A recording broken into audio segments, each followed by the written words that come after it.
Hey, everyone. Welcome to the Business Growth Pod. I'm your host, Allan Draper, excited for another weekly episode. Today, we're going to be talking about franchises. And this issue has come up for me personally. Recently, I got pitched with a business partner, a franchise idea that I'm actively pursuing at the moment. So perfect timing to record this because I have all sorts of questions. My guest today is Rick Robinson. Rick is the owner and president of Franchise Genesis. And check this out. He's been a franchise executive for almost 4 decades. His experience includes being a franchisor running 5 different brands, both startups and turnarounds, as well as owning a large multi-unit master franchise with 230 franchisees doing 19 million in annual revenue, and his resume goes on. Welcome to the show, Rick. Glad to have you. Thank you. Glad to be here. So as I said in my introduction, somebody came to me and they're thinking about they want to partner with me to follow this franchise concept. It's just in the beginning stages. But it's such an interesting idea, and I think for me, because I've started multiple businesses, over 20 now, some of them related, some of them sister companies, but I understand the value of having that direction, those templates, the marketing, the protocols, the hiring systems, all of that. There is extreme value. I used to think of franchises as like, oh, okay, that's like second tier. But now that I understand what goes into building a business, I get it. Yeah, it's what makes franchising so successful is you have proven systems in place, plus an executive team to help coach you and mentor you to help ensure your success, which is why I don't know what percentage it is, but it's over 50% of all franchises purchased are first-time owners, business owners. They've never owned businesses before. Most people dream of owning a business, but they get scared when it comes down to writing that check, where franchising gives them the courage to jump from the corporate rat race because they have all these proven systems they've already figured out, a proven business model, hopefully some branding, and you have the coaching and mentoring of the executive team there at the corporate office, the franchisor.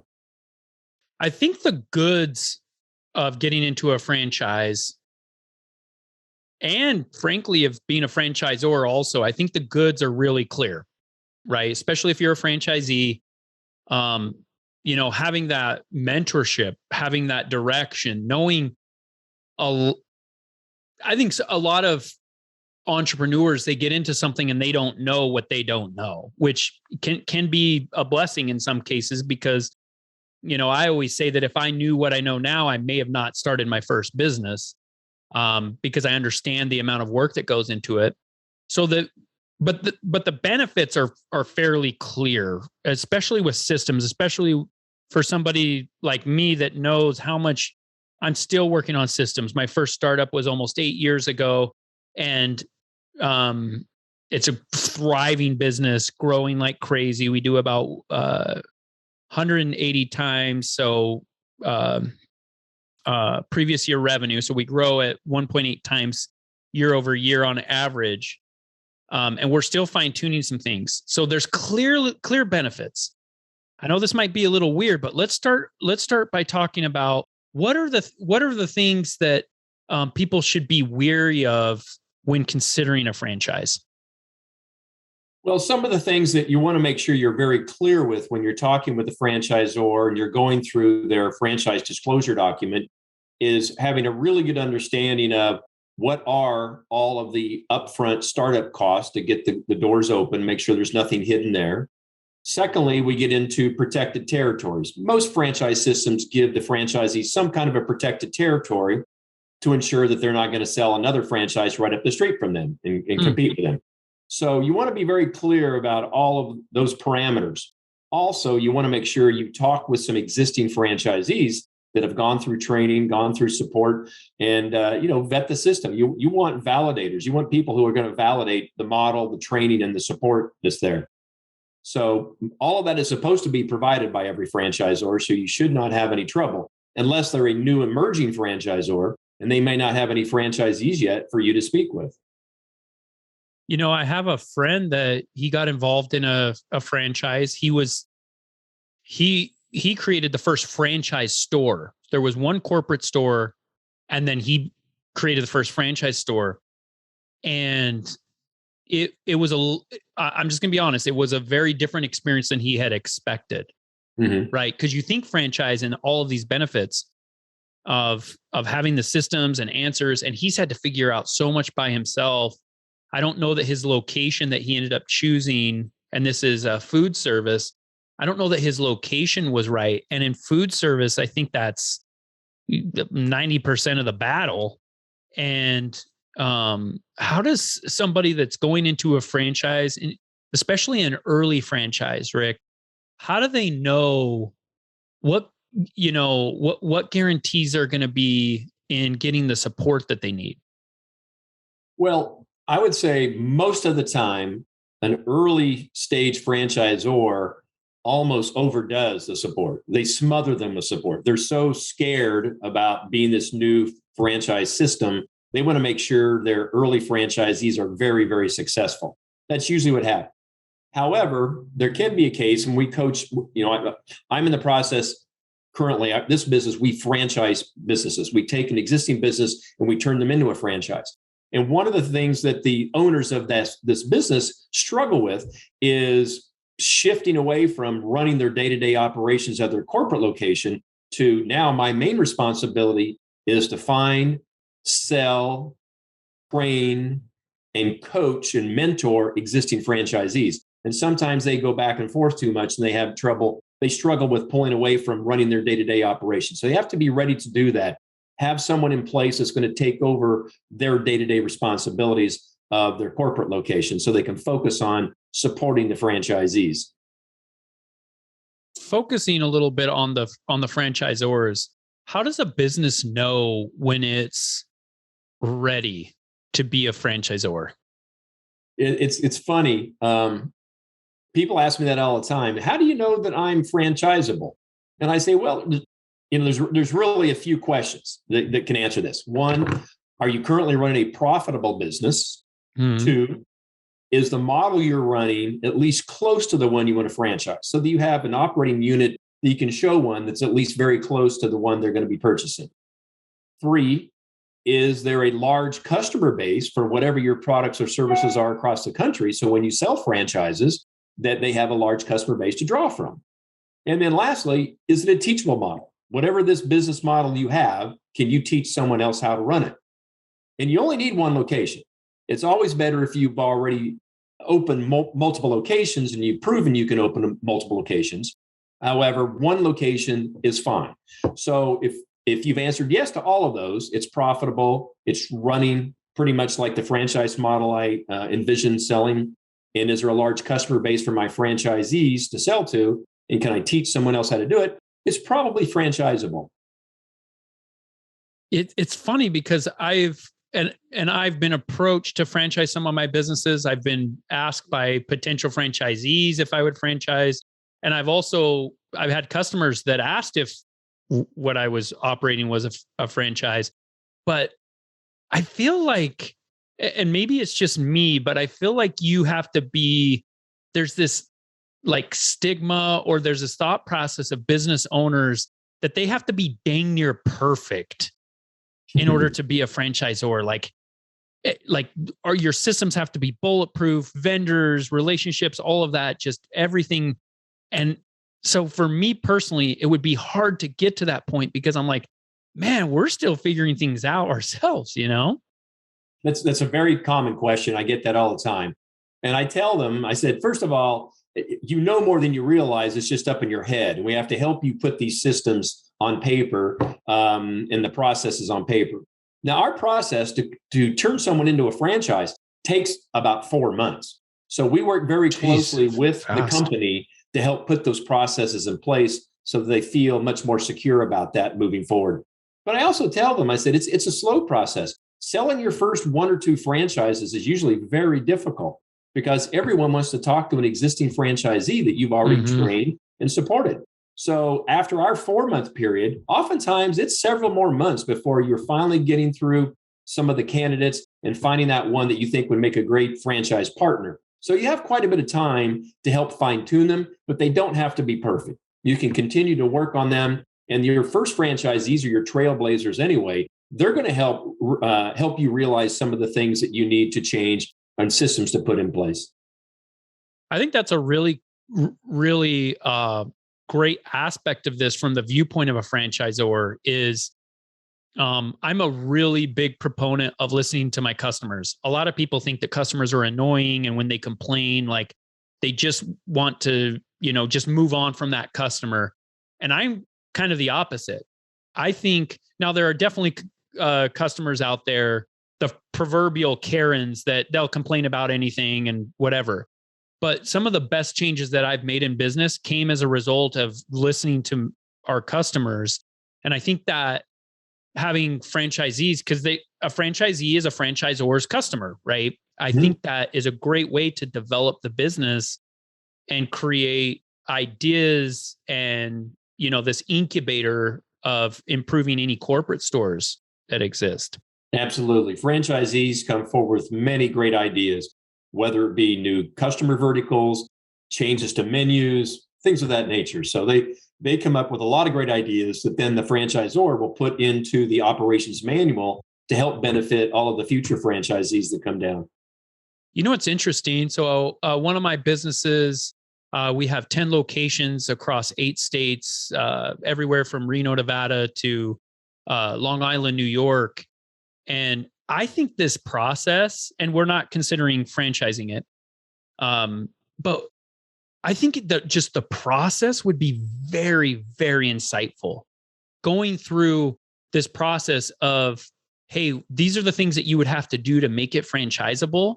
Like getting all of our protocols and getting everything clear and down on paper and organized. And I think that would be profitable to any business, just with this perspective of, because we always think when we're developing systems, we always think like, hey, how do we create this system as simple as possible and therefore as efficient as possible? And if you're thinking about it in terms of teaching other people, I think that's a natural byproduct. Yes, it is. It's like when we teach our new franchisors, I say in the training process of teaching your franchisees how to run this business model, we tell them you want to make the training program aimed at probably the least skilled person you might sell a franchise to, because you're going to get some superstars that come in there that maybe even come from your industry. But you need to be able to teach anyone that the least skilled you think you would sell a franchise to how to run this business. Now, they don't have to be perfect at everything because they're going to be hiring employees that might have more experience in some of the aspects of it. But that's very important. But getting back to your point, the reason most business owners don't get beyond 3 or at max 5 locations is because they're dealing every day with employee issues, turnover, customer problems, all of those things that franchising doesn't deal with. When you're a franchisor, you are coaching and mentoring other business owners. They are the ones dealing with the day-to-day employee issues. These are business owners that care more about running their location. They run them more profitably than employees or managers would. And liability. When you own those other locations, if anything happens on that job site, whether it be injury, whether it be fire and flood, sexual harassment, theft, it all falls back onto you because you own that branch location, where a franchisee will have their own insurance covering them for anything that might possibly happen at their location. When does a franchisor or a prospective franchisor or somebody that's just considering becoming a franchisor, at what point do they start talking to people about being potential franchisees? Even something like, I'm kicking around the idea. Is this something you would be interested in if we get to that point? Would you recommend that, or do you wait till it's all said and done? So first of all, what often brings them to us is they've had family members, friends, or customers ask them, are you a franchise? Or you should be. Boy, I wish we had one like you back at my hometown. And that gets them thinking about it. So when they sign up with us, we tell them, we have 4 months before you're going to be a legal franchisor. If we play our cards right, you start letting everyone know on social media, your customers, you're going to be offering franchises within a few months. And if things go well, you might have 1 or 2 people ready to sign up and be your first franchisees right out of the gate. So you just can't talk about financial numbers, revenues, and profits until you actually have your legal documents put together. It's called a franchise disclosure document, FDD for short. Once you have that, then you're allowed to talk with them more about actual revenues and projected profits. That's interesting. If I'm coming from kind of this entrepreneurial standpoint, right? Somebody that wants to start a business, somebody that wants to start a business that they don't even know necessarily what type of business to start, right? And it's their first business. I can kind of hear the murmurings of them saying, yeah, but I kind of wanted to create something. What would you say to them, Rick? Well, first of all, there's a reason that it's a much smaller percentage of our population that are business owners and entrepreneurs than people that are working for them. Most people think about, owning a business, but not everyone has the makeup to really, launch and scale a business. So when people come to us and they bring that up, we really consult with them to find out, what's your background? What are your skills? What are your transferable skills into running a business? Then the reason franchising offers so much is, first of all, there's franchising in every imaginable business area you can think of, and at many different levels of investment, from less than $100,000 to, of course, several $1 million for big box restaurants and things of that nature. So there's almost always something for them in buying a business, but going into a franchise model with having that added support. And what's interesting is probably 75% of the time they end up buying a business that they would never thought of. It's something totally different. I'll have people come to me and they'll say, well, Rick, whatever business I buy, I have to be passionate about that. And I said, you're not buying a hobby. You want to buy a good business that will give you the lifestyle you want to be passionate about. And so we coach them into that, and we'll show them brands and models that they would have never thought of. And they'll get into businesses that shock them, that they never thought they would buy that kind of a business. That I agree with that 100%. And I think it stems from, I think Steve Jobs gets a lot of credit for being the follow your passions and you'll never work a day in your life or whatever. You hear it all the time. Right. Yeah. And it's like, my first business, Rick, was pest control. Yeah. Killed bugs. And I've done very, very well. My partners have done well. We've built a great business. It's not the sexiest business you could think of, right? Killing bugs, killing roaches, right? Yeah. And not really a passion of mine. I'm not an entomologist. I love the industry. Don't get me wrong. I've learned to love it. But my passion wasn't in like trying to build some type of hobby / business. My passion was the business itself, regardless of what we sold. Right. So I agree with that 100%. Yeah. I mean, I'm passionate about fishing, but I'm sure not going to start up a boat charter business, right? Then it becomes work. Well, so my first career, I was in television advertising sales. So I worked for a couple of different television stations. All my friends, thought that I had the coolest, sexiest job, and I'm meeting celebrities and this and that. It's never like you think it is. And then they find out that I'm going into franchising. And when I went into franchising in 1984, it was commercial cleaning, janitorial services. And they were picturing me cleaning toilets, running a mop, emptying waste baskets. I said, I'm a marketing company that just happens to be in commercial cleaning. And so there's money in dirt, all of the tough business, somebody has to do it. And usually they're businesses that almost every person or every business needs. So there's a huge customer base for it. What's funny is that I think the advice that your job become your passion is a lot better, comment or advice to follow than saying that your passion should become your job. Yeah. It's going to give you the lifestyle that you want to be passionate about. Yeah, exactly. I mean, what's the, how does, that being said, how does somebody get some direction about what type of franchise to pursue? If it's not like something that you're necessarily passionate about, what's that first step in saying, okay, maybe it should be along food service or something else? well, a lot of that has to do with their background. What's your skill set? Like, there are certain franchises that are very outbound sales oriented. And if you come from an operational background or an engineering background, you're not gonna succeed at that. They've never sold anything. They've never managed salespeople. They've never trained salespeople. So your background has a lot to do with that.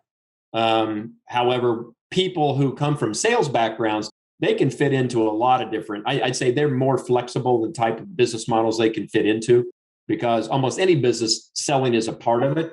But if you don't come from a sales background, then you're going to probably not do well in those types of businesses unless you have a business partner that comes from that background. So we really analyze with them, what's your background? What are your goals?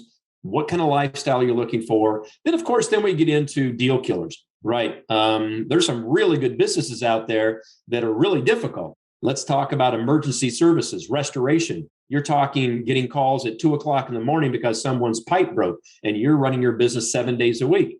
That might be a deal killer for you. You might not want to have retail hours. You might not want to have a staff of 10 or more people. You might want to stay home based. There's so many different avenues that we can take them down. Once we know a lot more about them, then we can start offering options to them. And then we set them up to talk with the actual franchise or the executive, the owners, to get into much more details about what that model offers. What are some of the less commonly known franchises that the general public would be surprised to learn how well they perform? Boy, yeah. I mean, there's some businesses out there with incredible profit margins that you've never heard of. Give me an example. So we are franchising a company right now. We'll probably have them ready and legal in about another month. And it is speech therapy for autistic children. That's it. They have 3 locations now, and they have a waiting list a mile long. The parents pay $2,500 a week for their children to go to this school. And they have a waiting list a mile long. Now, much of that is paid by the government. All right. But you can imagine it's a very small staff. You only need 2 students in the school, $2,500 per student. That's $25,000 a week. These numbers start to add up really quick with a very small staff. Only one person on your staff has to have some special certifications as a teacher for these children. So there's a variety of them out there that are very different. That's why I tell people, if you do have a really serious interest in any particular industry, there's probably something there that you would really enjoy. I mean, boutique fitness has exploded over the years. Orange Theory showed what that could be all about. I mean, I remember one that came out that I did not think was going to be a good franchise called the Stretch Lab. You walk in and it looks like a bunch of massage tables, but it's just, you get really stretched with a one-on-one trainer. They have well over 100 franchises across the country now. It's incredible. I have a friend that he opened a franchise location for The Joint. He's a chiropractor. Chiropractor, yes. And yeah, I think what's interesting, especially from the business standpoint, is I think that most people think of franchises in terms of food service, some retail, but mostly, at least I do. But I think there's an opportunity. Main Street USA, they're on television. Yeah, people don't know a lot about the service businesses. Yeah, and so I think there's an opportunity there for a pretty big play, just getting into something like, and I don't know if there's a speech therapy for autistic children franchise already, but it seems like I would be surprised. I don't know of one. But there is not. It seems like that would be a good, like, fairly high ceiling type play to just kind of do some research and find out, hey, what industry, what area is there not a franchise that could possibly become one, right? Right. Are there areas that you would recommend not franchising? Well, like I mentioned earlier, if you don't have a fairly large customer base across most metropolitan areas that you can sell franchises in, and they have customers to sell the products or services to, it probably wouldn't work. There's certain types of businesses that licensing is better, where you're selling a product and they're reselling it under their name. That's where licensing works. Licensing, most of the time, is not the option you want to go with. You have less control. You cannot force them to use your brand name. And very quickly, you become in violation of Federal Trade Commission laws, because they don't care what you call something. It's how you're treating them. And most of the time, licensors are treating licensees like franchisees, and they're in violation. So, and you just don't have the control, the quality control over them like you do in franchising. Gotcha. Well, this has been fantastic, very eye-opening. And I'm kind of interested in franchises, being on both sides of the table. So this has been fantastic. Rick, where can people go to learn more about what you guys are doing at Franchise Genesis and just learn more about you? Sure. So our website is franchisegenesis.com. If you want to contact me personally, my email is rickr@franchisegenesis.com. And reach out to us, and we'll talk to you about either franchising the existing business that you have or finding you an excellent franchise to invest in. I love it. Well, thanks so much for your time today, Rick. And we wish you nothing but success in the future. Thank you so much. It was great to be here. If you have enjoyed today's podcast, please leave us a rating. And for daily inspiration and business tips, follow Allan on Instagram. Until next time, remember, we build the future one entrepreneur at a time.